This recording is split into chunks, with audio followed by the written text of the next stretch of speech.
안녕하세요. 이렇게 와주셔서 정말 기쁩니다. 오늘 하루가 길었을 수도 있고 별과 은하 그리고 우주의 고요한 신비를 생각하며 잠드는 걸 좋아하실 수도 있겠죠. 어느 쪽이든 오늘 밤의 여정은 당신을 위한 시간이에요. 지금은 아무것도 하지 않아도 괜찮습니다. 몸의 긴장을 풀고 마음의 속도를 늦추고 생각을 천천히 흘려보내세요. 오늘 우리는 우주 자체를 살펴보려 해요. 특정한 하나의 은하나 별이 아니라 팽창하고 있는 전체의 우주 말이죠. 우리는 사실에서 사실로 조용히 걸음을 옮기며 블랙홀과 아주 오래된 빛, 암흑물질, 머나먼 은하들을 다룹니다. 어떤 사실은 당신을 놀라게 할 수도 있고 어떤 이야기는 잠결의 가장자리에 남는 잔잔한 생각처럼 오래 머물 수도 있어요. 준비가 되셨다면 시작해볼까요? 우주는 우리가 생각한 것보다 더 나이가 많을지도 몰라요. 현재 가장 널리 받아들여지는 추정치는 대략 138억 년이죠. 이는 우주 마이크로파 배경과 우주 팽창 속도를 바탕으로 한 수치입니다. 하지만 모든 방법이 서로 일치하지는 않아요. 어떤 고대의 별과 은하에 대한 관측은 현 추정치로는 설명하기 어려울 만큼 너무 오래된 것처럼 보이기도 하죠. 또 어떤 연구들은 팽창률 자체나 암흑 에너지의 시간적 변화 가능성을 제기합니다. 아직 이 가설은 해결되지 않았고 다수의 천문학자는 여전히 138억 년을 표준으로 사용해요. 그럼에도 질문은 남습니다. 우주는 더 오래되었을까요? 우리가 근본적인 무언가를 놓쳤을까요? 어쩌면 우리가 시작이라 부르는 그 지점은 더 길고 낯선 이야기의 한 부분일지도 몰라요. 수많은 떠돌이 행성이 별 없이 우주를 부유합니다. 모든 행성이 별을 공전하는 건 아니에요. 어떤 행성은 태양 같은 항성에 속박되지 않은 채 은하를 홀로 가로지르며 떠다니죠. 이런 행성은 보통 행성계의 중력 혼란 속에서 바깥으로 튕겨져 나왔거나 크기가 너무 작아 실패한 별처럼 독자적으로 형성되었을 가능성이 제기됩니다. 이들은 매우 어둡고 차가워요. 배경의 별 앞을 지나가거나 희미한 적외선으로만 존재를 드러냅니다. 우리 은하에는 이런 행성이 수십억 개, 어쩌면 별의 수보다 많을지도 몰라요. 각각은 고요한 세계입니다. 끝없는 어둠 속을 홀로 회전할 뿐 일출도 일몰도 없고 아주 먼 별빛만이 드문드문 밤을 비춥니다. 우주는 되풀이 될지도 모릅니다. 표준 우주로는 우주가 빅뱅에서 시작해 계속 팽창한다고 설명해요. 하지만 어떤 이론은 팽창과 수축이 반복되는 순환 우주를 상상하죠. 이 그림 속에서 우주는 서서히 식어 사라지지도 한 번에 붕괴해 끝나지도 않습니다. 어떤 임계점에서 수축 뒤 재팽창이 일어나며 이전의 구조를 지우지만 미세한 흔적을 남긴 채 새로운 장을 여는 거예요. 아직은 매우 가설적이지만 시작과 끝이 없이 상상도 어려운 시간 축 위에 박동하듯 이어지는 우주를 떠올리게 합니다. 우리가 직접 볼 수 있는 가장 오래된 빛은 빅뱅 뒤 약 38만 년의 우주에서 왔어요. 그 전까지의 우주는 뜨겁고 빽빽한 빛의 안개였고 광자는 멀리 가지 못한 채 끊임없이 산란되었죠. 우주가 팽창하며 냉각되자 원자가 형성되고 안개가 걷히며 빛은 비로소 자유롭게 움직일 수 있게 되었습니다. 이 고대의 빛이 지금도 감지되는 우주 마이크로파 배경이에요. 별이나 은하가 아닌 우주 자체가 투명해지기 시작한 그 순간의 신호죠. 지금 우리가 보는 광자는 130억 년이 넘는 시간을 여행하며 팽창으로 인해 긴 전파 마이크로파로 늘어나 있답니다. 미약하지만 늘 존재하는 우주의 첫 맑음을 간직한 장광입니다. 일부 별 주위에는 다이아몬드 행성 후보가 있어요. 탄소가 산소보다 풍부하고 압력이 충분히 높다면 전체가 거대한 다이아몬드로 이루어진 행성이 가능하다는 거죠. 실제로 맥동성 천체 주위를 도는 밀도가 매우 높은 세계가 관측되어 후보로 거론됩니다. 가까이서 반짝이는 보석처럼 보이진 않겠지만 표면 아래에는 상상을 초월하는 결정 격자가 수천 킬로미터에 걸쳐 이어질지도 몰라요. 흔한 세계는 아니지만 우주의 다양성을 상기시켜주죠. 돌로 된 행성, 가스로 된 행성, 그리고 때론 결정로 된 행성까지. 우주에는 경계가 없을지도 모릅니다. 우리는 흔히 우주의 어딘가 끝이 있을 거라 상상하지만 일반 상대성 이론에 따르면 공간의 모양은 내용물에 의해 결정돼요. 현재의 증거는 우주가 사실상 무한하거나 너무나 크게 휜 나머지 결국 제자리로 되돌아오는 루프 구조일 수 있음을 시사합니다. 지구에서 직선으로 계속하면 지구를 한 바퀴 돌아오는 것처럼 우주에서도 아주 먼 스케일에서는 비슷한 일이 벌어질 수 있다는 말이죠. 벽을 만나는 식의 끝이 아니라 휘어진 공간을 따라 결국 원점으로 돌아오는 여정, 끝이 없는 길, 혹은 끝이 보이지 않는 곡률. 우리 태양은 쌍둥이 별과 함께 태어났을지도 몰라요. 많은 별이 쌍성으로 태어나듯 태양 역시 약 46억 년 전 같은 가스먼지 구름에서 형제성을 가졌을 가능성이 제기되어 왔습니다. 만약 그랬다면 은하의 느린 중력에 이끌려 아주 오래전에 서로 떨어져 나갔을 거예요. 어떤 가설은 이 보이지 않는 쌍둥이인 네메시스를 지구의 대멸종 주기와 연결하려 하지만 확증된 증거는 없죠. 다만 지금 우리 하늘에 홀로 떠 있는 태양도 한때는 조용한 동반자를 가졌을지 모른다는 생각은 오랫동안 남아 있습니다. 중성자별의 빗방울 하나는 에베레스트보다 무겁습니다. 중성자별은 초신성 폭발 뒤 남는 태양보다 무겁지만 지름은 겨우 수십 킬로미터에 불과한 극한의 잔해예요. 그 물질은 믿을 수 없을 만큼 빽빽해. 찻숟가락 하나 분량이 수십억 톤에 이르죠. 전자와 양성자가 짜부러져 중성자로 합쳐진 핵물질의 바다 같은 상태입니다. 작고 어둡고 빠르게 회전하는 이 별들은 고요한 무게 속에 별의 붕괴라는 기억을 간직해요. 한 은하에서 온 빛이 공간의 힘 때문에 여러 방향에서 도착할 수 있어요. 거대한 은하단 같은 강한 중력장은 공간 자체를 휘게 만들고 그 결과 먼 배경의 빛길이 휘어지죠. 이를 중력 렌즈라 부릅니다. 그래서 우리는 같은 먼 은하를 여러 모습 활처럼 휘어진 자취, 얼룩, 심지어 고리로 보기도 해요. 때로는 같은 초신성의 폭발이 서로 다른 경로를 통해 시간차를 두고 여러 번 관측되기도 하죠. 우주에서조차 빛은 길을 잃고 돌아가는 법이 있으며 결국 집을 찾아옵니다. 우주의 첫 별들은 태양보다 100만 배 밝았을지도 몰라요. 빅뱅 직후에 수소 헬륨만으로 태어난 인구 3별은 금속 원소가 거의 없어 매우 크고 뜨겁고 수명이 짧았을 것으로 여겨집니다. 그 거대한 별들은 불과 수백만 년 만에 연료를 소진하고 장엄한 폭발로 생을 마쳤어요. 살아남은 별은 없지만 그 짧은 생애 동안 처음으로 무거운 원소를 만들고 은하를 빛으로 채우며 이후 모든 것의 무대를 마련했죠. 암흑물질은 당신이 잠드는 동안에도 몸을 통과합니다. 암흑물질은 빛과 거의 상호작용하지 않지만 질량이 있고 중력에 반응해요. 우리 은하는 거대한 암흑물질 헤일로에 둘려있고 지구가 그 속을 지나가며 우리 몸의 작은 면적을 몇 초 수조 개의 암흑물질 입자가 스쳐 지나간다고 여겨지죠. 흔적은 남기지 않지만 바로 그 보이지 않는 프레임 덕분에 은하가 뿔뿔이 흩어지지 않고 거대한 우주 구조가 태어났습니다. 어떤 은하는 별이 거의 없는데도 흐릿하게 빛나요. 가스와 암흑물질은 풍부하지만 별의 형성은 거의 일어나지 않거나 이미 잃어버린 듯 보이는 유령 같은 은하들이 있죠. 이들은 우리가 은하가 어떻게 만들어지고 진화하는지 이해해왔던 방식을 조용히 흔듭니다. 왜 별이 없는 걸까요? 한때 있었다면 어디로 간 걸까요?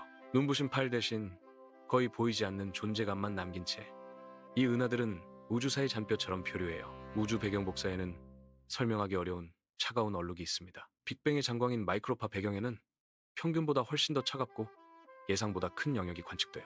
어떤 이는 거대한 우주 공허의 흔적이라고, 또 어떤 이는 초기 우주에서 다른 우주와의 충돌 같은 더욱 낯선 사건을 암시할 수도 있다고 말하죠. 아직 어떤 설명도 완벽하지 않고 그 차가운 얼룩은 조용히 수수께끼로 남아있습니다. 다른 우리에게서 아주 조금씩 멀어지고 있어요. 매년 약 3.5cm씩요. 조석 마찰 때문에 지구의 회전 에너지 일부가 달의 궤도로 넘어가면서 달은 서서히 바깥으로 밀려납니다. 인간의 시간 스케일에서는 보이지 않지만 아주 오랜 시간에 걸쳐 분명한 변화를 만들죠. 서로 맞닿을 듯 도는 근접 상승에서는 외피가 서로에게 넘겨지기도 해요. 어떤 경우에는 물질이 잔잔히 흐르고 어떤 때는 돌발적인 섬광, 급격한 회전, 심지어 합병으로 이어지기도 하죠. 우주에서는 별들도 서로의 운명을 나눕니다. 진공은 텅 비어있지 않아요. 양자론에 따르면 아무것도 없음조차 미세한 요동으로 가득 차 있습니다.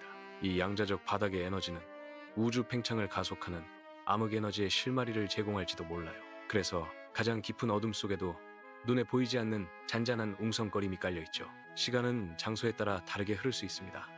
중력이 강한 곳일수록 움직임이 빠를수록 시간은 느려져요. 블랙홀 근처에서는 이 효과가 극적으로 커지며 이는 위성 원자식의 실험으로도 확인되었죠. 우주론적 스케일에서도 초기 팽창 이력에 따라 지역별 시간 흐름에 미묘한 차이가 있을지 모른다는 가설이 제기되기도 합니다. 우리 은하는 보이는 원반보다 훨씬 큰 헤일로를 품고 있어요. 희박한 가스와 암흑물질, 고대 성단과 떠돌이 별들이 광대한 구형 분포로 은하를 감싼 구조죠. 직접 보긴 어렵지만 별의 운동과 중력 렌즈를 통해 그 존재를 알 수 있습니다. 우리가 보는 반짝임은 사실 더 큰 것의 중심부일 뿐이에요. 제임스 웹 망원경은 빅뱅 후 불과 2억 년 무렵의 은하에서 온 빛을 포착했어요. 그 빛은 135억 년 넘는 시간을 달려왔고 작고 원시적인 은하의 초기 모습을 비춥니다. 우리는 보였어서는 안 될 것 같은 시대의 창문을 잠깐 들여다보고 있는 셈이죠. 우주의 팽창은 가속하고 있습니다. 이는 먼 초신성을 표지로 삼아 밝기와 거리를 비교한 연구에서 처음 분명한 단서가 드러났어요. 우리가 기대한 것보다 더 어두워 보였다는 사실은 빛이 생각보다 더 먼 길을 왔음을 뜻하죠. 마치 보이지 않는 손이 공간 자체를 조금 더 빠르게 펼쳐놓는 듯한 모습입니다. 우리는 그것을 암흑에너지라 불러요. 이름은 설명이 아니라 무지의 표시입니다. 아직 그 정체는 알려지지 않았고 단지 우주의 지도를 통해 실루엣만 더듬고 있을 뿐이죠. 그럼에도 우리는 방법을 넓혀갑니다. 별빛이 행성의 대기를 통과할 때 미세한 색의 감쇄를 분석해 분자를 식별해요. 물, 이산화탄소, 메탄, 일산화탄소 등 때로는 예기치 않은 화학의 지문이 나타나죠. 거주 가능성은 단지 거리가 적당한 골디락스 존에 있는가로 끝나지 않습니다. 별의 활동성, 자기권의 유무, 대기의 유지력, 행성의 질량과 핵, 표면의 순환, 바다의 심도, 그리고 시간의 길이. 생명은 복합 조건을 필요로 하고 우주는 그 조건들을 끝없는 조합으로 제공하죠. 은하의 중심부는 조용한 심장처럼 보이지만 사실은 광폭한 중력의 소용돌이에요. 우리의 은하수 중심에도 초거대 질량 블랙홀이 자리합니다. 별과 가스가 가까이 오면 낚싯줄이 팽팽해지듯 궤도가 급격히 휘어지고 때로는 늘어뜨린 스파게티처럼 찢겨나가죠. 이 격렬함은 고요한 밤하늘에서는 보이지 않지만 전파와 적외선, X선이 그 흔적을 알려줍니다. 보이지 않음은 부재가 아니에요. 단지 다른 창으로 봐야 할 뿐이죠. 우리는 중력파라는 새로운 감각기관을 얻었습니다. 병합하는 블랙홀과 중성자별이 시공간 자체를 잔잔하게 울려요. 이 미세한 떨림은 아이디어 속에만 있던 것을 실제 감지 가능한 신호로 바꾸었죠. 우주는 소리를 갖지 않지만 파동은 있습니다. 그 파동은 우리에게 빛으로는 가려진 사건의 이면을 보여줘요. 완전히 어두운 과정도 우주가 흔들리는 방식으로 기록되죠. 적색외성 주변의 행성은 우리에게 엇갈린 메시지를 보냅니다. 한편으로는 수명이 길고 행성이 흔하며 더 가까운 궤도에서도 액체물의 가능성이 열려 있어요. 다른 한편으로는 별의 플레어 활동이 작고 행성은 조석 고정으로 한쪽 면만 별을 향할 수 있죠. 차가운 밤과 뜨거운 낮의 경계, 황혼지대가 생명의 도피처가 될 수 있을까요? 대기 순환이 충분히 활발하다면 이 경계는 적당한 바람과 온도로 부드럽게 균질화될지도 몰라요. 행성의 운명은 거리만으로 정해지지 않습니다. 바람과 자기장, 바다와 대륙, 그리고 오래 버틸 시간의 유무가 더해져 한 세계의 성격이 만들어지죠. 우리는 하늘에서 지나가는 작은 그림자에서 행성을 알아봅니다. 통과법은 별빛이 주기적으로 아주 조금 줄어드는 현상을 잡아내 그 앞을 가리는 행성의 존재를 알려줘요. 흔들림법은 별의 자잘한 요동을 보고 그 배후의 동반자를 추정하죠. 스펙트럼은 대기를, 라디오는 별의 자기활동과 행성의 전리권을 암시합니다. 각각은 불완전하지만 함께 모이면 한 세계의 윤곽을 그려요. 이것은 우리가 멀리서 사는 법을 배우는 과정입니다. 빛과 떨림, 바람과 전파로부터 타인의 집을 상상하는 일. 광대한 우주에도 환경이 있어요.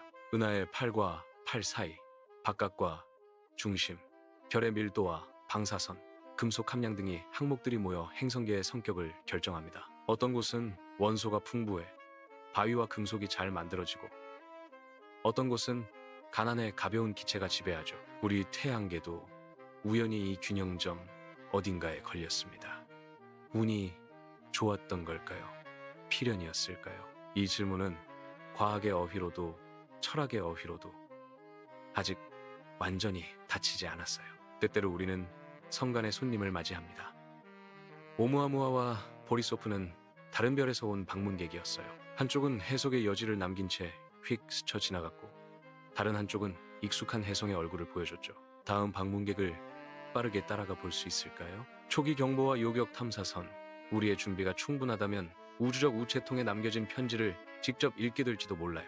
우주에서 안전은 상대적입니다. 지구 생명에게 치명적인 방사선 환경이 다른 생명에게는 일상일 수 있어요. 우리는 우리 자신을 기준으로 거주 가능을 정의하지만 우주는 그 정의 바깥의 가능성을 넓혀주죠. 언젠가 우리는 생각보다 더 다양한 삶의 모양을 마주할지 몰라요.